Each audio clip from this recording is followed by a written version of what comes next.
Hello, and welcome to Statecraft IAS and Social Perspectives Sociology Newspaper Series. In this series, we shall discuss daily news articles in sociological perspective and revise relevant sociological concepts in our UPSC mains syllabus with the help of newspaper articles on daily basis.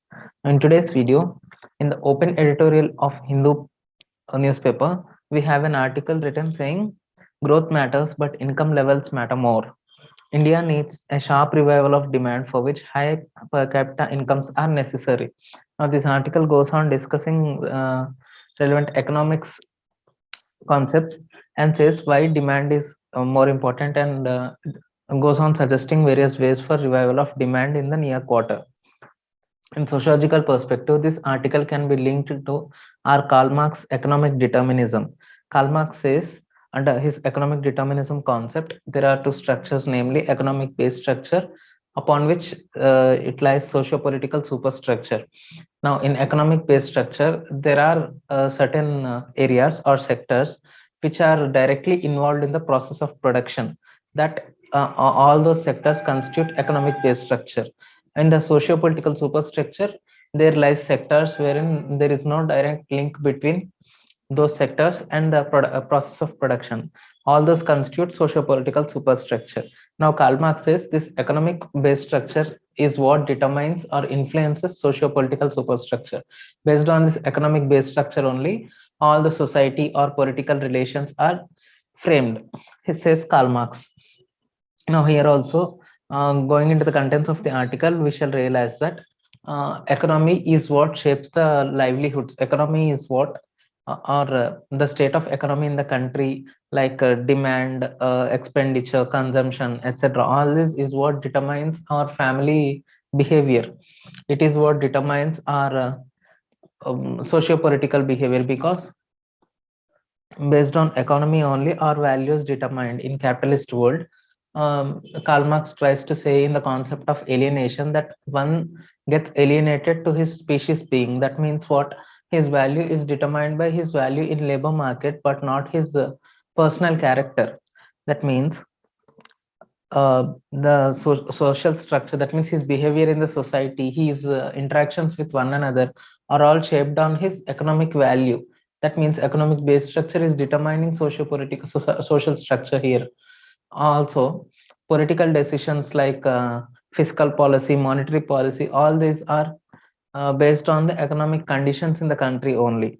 Also, some welfare schemes like poverty alleviation schemes, housing schemes, or insurance schemes, etc. All these are all dependent on economic condition of the country only. That means economic base structure is also influencing political superstructure.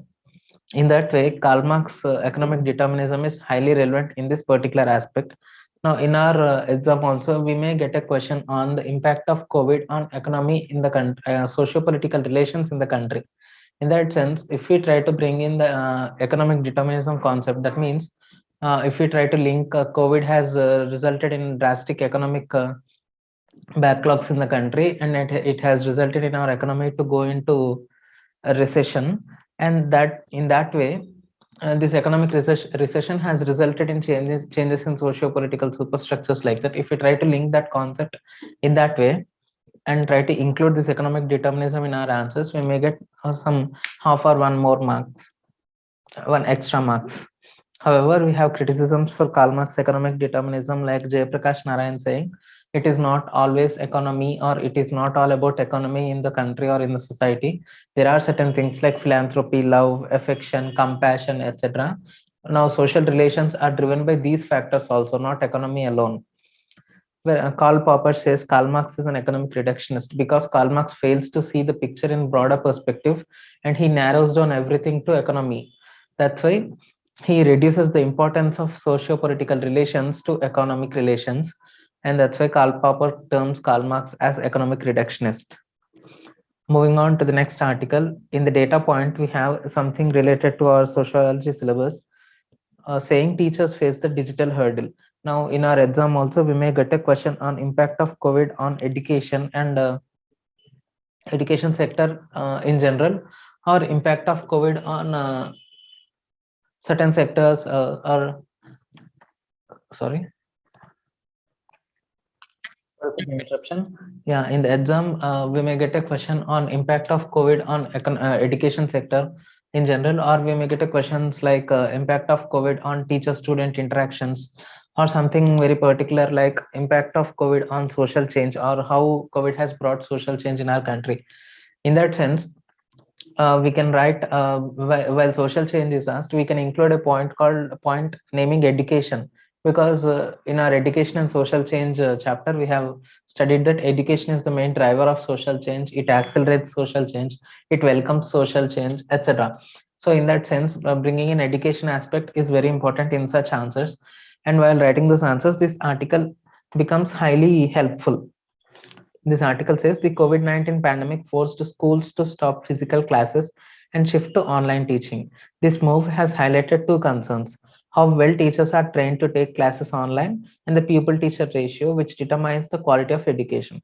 According to UDIS 2019-20, only 1 in 4 teachers in India was trained to use a computer for teaching. The share of such teachers was even lower in government schools. Also, there are wide disparities among states, with Gujarat training 57% of its teachers, while Madhya Pradesh training only 9% of them. While most states had an acceptable pupil teacher ratio, the ratio was above the recommended value in some states, especially in higher education. While a high teacher ratio is a concern even during physical classes, its importance has only increased with online teaching. Now, we can divide that particular aspect in our answers into three sections, namely inadequate training, pupil teacher ratio, and state-wise comparison. We can highlight the inequalities or educational inequalities in the country under the state-wise comparison. We can highlight pupil teacher ratio showing inadequacy of teachers. We can highlight inadequate training, highlighting low quality of education in our answers. We can use these data points such as only 15% of government school teachers in India were trained to use and teach using a computer, as opposed to 30 and 31% of teachers in government aided and private schools respectively. The difference in the share of trained teachers between government and private schools was more than 30% points in states such as Jharkhand, Goa, and Karnataka. This highlights the huge disparities within the states in terms of education access through digital means. In that sense, this article becomes highly important for our sociology aspect. Now, that's all we have for today. If you like the content, please like, share, and subscribe to Statecraft IAS. Thank you for listening. Have a nice day.